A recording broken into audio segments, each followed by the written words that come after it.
Good evening. This is Akashvani. I'm Manoj Singh Rana with the news at 9.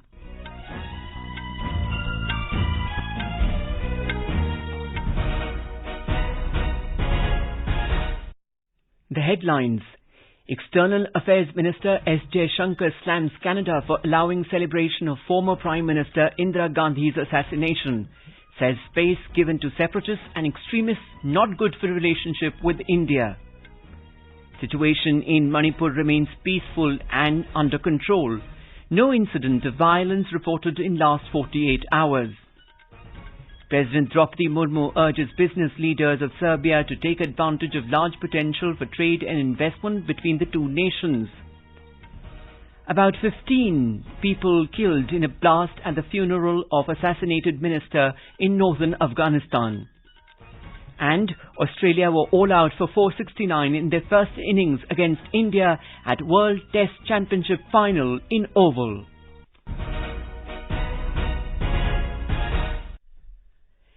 External Affairs Minister Dr. S. Jaishankar today slammed Canada for allowing the celebration of the assassination of former Prime Minister Indira Gandhi. He was replying to a question after briefing the media on 9 years of the Narendra Modi government in New Delhi today. Dr. Jaishankar said space given to separatists, extremists and people who advocate violence in Canada is not good for its relationship with India. Canada has continuously and frankly we are at a loss to understand other than the requirements of vote bank politics why anybody would do this. Because if you look at their history, you would imagine that they learn by the history and they wouldn't like to repeat their history. So it isn't only one incident, however egregious it may be. I think there is a larger underlying issue about the space which is given to separatists, to extremists, to people who advocate violence. And I think it's not good for the relationship, and I think it's not good for Canada. Responding to a media query about the fate of nearly 700 Indian students who are probably going to face deportation next week by the Canadian government, Dr. Jaishankar said that it is unfair on the part of the Canadian authorities to punish the students who undertook their education in good faith. The students studied in good faith. The people who misled them, the culpable parties should be acted against. It is unfair to punish a student who undertook their education in good faith. I think the Canadians also accept that it would be unfair. If a student has done no wrong, they accept the idea that they have to find some solution for it. So we will continue to press, and I would very much hope that the Canadian system is fair. Earlier, during the briefing, Dr. Jaishankar said India's foreign policy reflects the country's greater influence, bigger footprint, new concept and strong delivery in recent years. He said the activities of Indian diplomacy have made the nation more secure and economically strong. He said India is countering Chinese actions on the northern borders and has delegitimized cross-border terror from Pakistan, which has enhanced security. He said India has taken a clear stance on the Belt and Road Initiative and the situation on northern borders.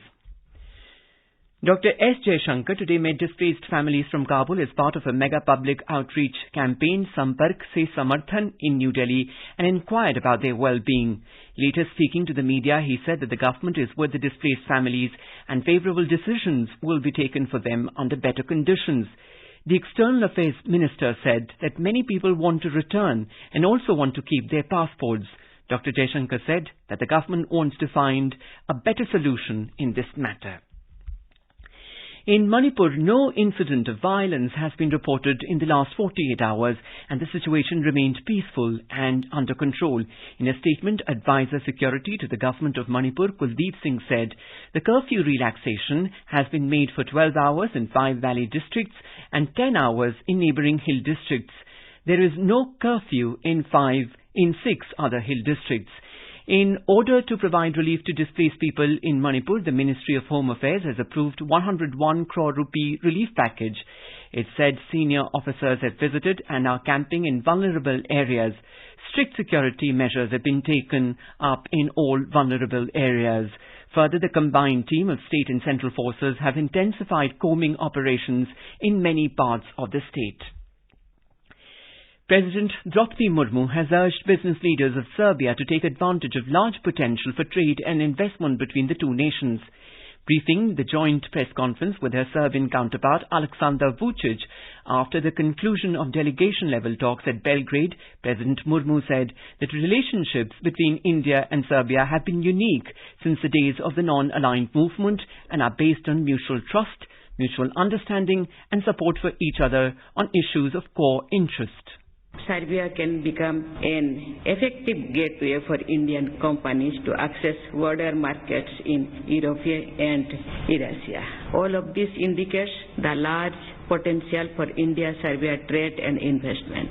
You are therefore in a moment of opportunity, and we must take advantage of it.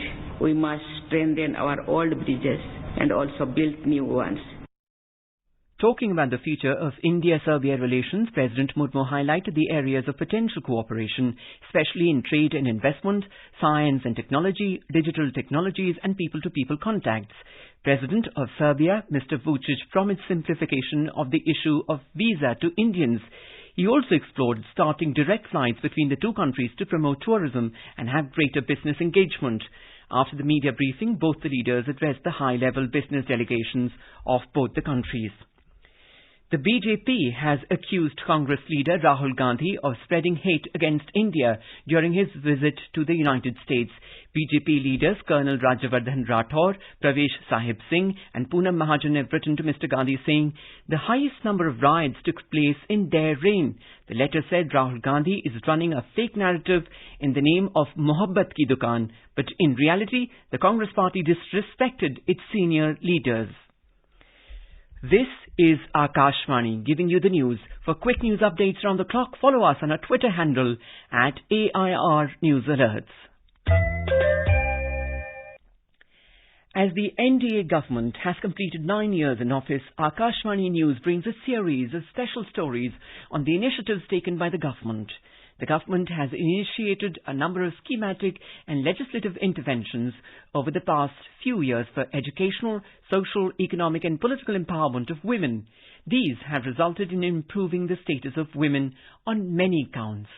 The Pradhan Mantri Matra Vandana Yojana, launched by the Government of India from January 1, 2017, is a major scheme for the empowerment of women. Under this scheme, financial assistance is provided to pregnant and lactating mothers to improve the health and nutrition of the mother and child. In the Pradhan Mantri Matra Vandana Yojana, women are provided financial assistance for the first 2 living children, but it is necessary that the second child should be a girl. In the scheme, an amount of Rs 5,000 is provided in 2 installments in case of the first child, an amount of Rs 6,000 is provided in 1 installment after the birth of second child as girl child. मेरा नाम बरखा पटेल है। गर्भवती होने के कारण प्रधानमंत्री मातृ वंदना का फॉर्म भरा गया था, जिसमें मुझे 3 किस्तों में 5,000 रुपए प्राप्त हुए। The objective of the scheme is to provide financial assistance to women to compensate them for the losses of wages during maternity, so that the woman can take adequate rest before and after childbirth. This scheme is making a significant contribution in improving the sex ratio at birth by promoting positive behavioral change toward the girl child. Sanjeev Sharma, Akashvani News, Bhopal.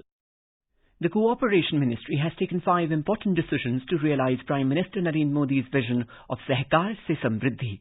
The ministry said primary agriculture credit societies, PACS, will be connected with the marketing of organic fertilizers, especially fermented organic manure and liquid fermented organic manure. On the basis of mapping, PACS, which are now not functioning as fertilizer retailers, will be identified and they will be encouraged to function as retailers on the basis of feasibility in a phased manner.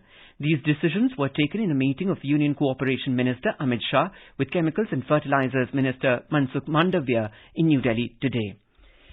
The Ministry of Coal held a commercial auction of coal mines in New Delhi today. Vesting orders for 22 coal mines were issued to successful bidders. The ministry said 16 coal mines were fully explored mines, while 6 mines are partially explored ones. The cumulative peak rated capacity of 22 coal mines is 53 million tonne per annum. These mines are expected to generate an annual revenue of 9,831 crore rupees and will attract capital investment of around 8,000 crore rupees. It will also provide employment to over 71,000 people directly and indirectly. Union Health Minister Dr. Mansukh Mandavia has said that the number of MBBS seats in the country has crossed the 107,000 mark. He said 8,195 MBBS undergraduate seats have been added this year. Dr. Mandavia said 50 medical colleges, including 30 government and 20 private colleges, have been added this year. Now the total number of medical colleges in the country has reached the 702 mark. The Union Health Ministry today organised a webinar on non-alcoholic fatty liver diseases to empower medical officers posted in primary health centres, community health centres and district hospitals. Over 7,000 medical officers joined the webinar. Speaking on the occasion, Health Secretary Rajesh Bhushan highlighted the need for capacity building programs for medical officers to tackle non-communicable diseases at the primary level. In order to expand payment options for Indians travelling abroad, the Reserve Bank has decided to allow issuance of RuPay prepaid forex cards by banks in India for use at ATMs, POS machines and online merchants overseas. RBI Governor Shaktikant Das announced some additional measures after informing decisions of the Monetary Policy Committee today. He informed that the scope and reach of e-rupee vouchers are proposed to expand by permitting non-bank prepaid payment instrument issuers to issue e-rupee vouchers. It will enable them to issue e-rupee vouchers on behalf of individuals and simplify the process. Dr. Das said that the RBI has also decided to issue guidelines on default loss guarantee arrangements in digital lending to further promote responsible innovation and prudent risk management. The National Human Rights Commission, NHRC, has issued notice to the Rajasthan government over the reported sexual assault of 6 students by the principal of a government school in Dungarpur. Taking suo motu cognizance of media reports, the commission issued notices to the Chief Secretary of the State and the Director General of Police and called for a detailed report within 4 weeks. In Afghanistan, at least 15 people were killed and 50 injured in a blast during a funeral service for an acting provincial governor at Nabawi Mosque in Faizabad, Tolo News said today. Provincial Governor Nisar Ahmadi was assassinated by a suicide bomber on the 6th of June when the bomber drove a car filled with explosives into his vehicle. The Islamic State claimed responsibility for Ahmadi's killing. The first edition of India, France and UAE Maritime Partnership exercise commenced yesterday in the Gulf of Oman. The Defence Ministry said INS Tarkash and French ship Siakof, both with integral helicopters, French Rafale aircraft and UAE Navy Maritime Patrol aircraft, are participating in this exercise. Union Sports Minister Anurag Singh Thakur today reviewed India's preparedness for the upcoming Asian Games during the 100th Mission Olympic Cell MOC meeting held in New Delhi. The review meeting took place as part of the 2-day MOC meeting which is taking place in Delhi's Dr. Karni Singh Shooting Range. The meeting was attended by Joint Secretary, Indian Olympics Association Kalyan Chaube and President of Athletics Federation of India Adil Samriwala. Eminent athletes who are part of the MOC also participated in the meeting. Asian Games 2022 is set to take place from September 23rd to October the 8th this year in Hangzhou, China. In cricket, India were 96 for the loss of 4 wickets in their first innings against Australia on the second day of the World Test Championship final at the Oval in England a short while ago. Earlier, Australia were all out for 469 in their first innings after resuming the day's play from the overnight score of 327 for 3. Indian bowlers struck at regular intervals today and scalped the remaining 7 wickets by spilling just 142 runs. And now, before we end the bulletin, the headlines once again. External Affairs Minister S. Jaishankar slams Canada for allowing celebration of former Prime Minister Indira Gandhi's assassination. Says space given to separatists and extremists not good for relationship with India. Situation in Manipur remains peaceful and under control. No incident of violence reported in last 48 hours. President Draupadi Murmu urges business leaders of Serbia to take advantage of large potential for trade and investment between two nations. About 15 people killed in a blast at the funeral of assassinated minister in northern Afghanistan. And Australia were all out for 469 in their first innings against India at the World Test Championship final in Oval. That is all in the news at 9. Good night.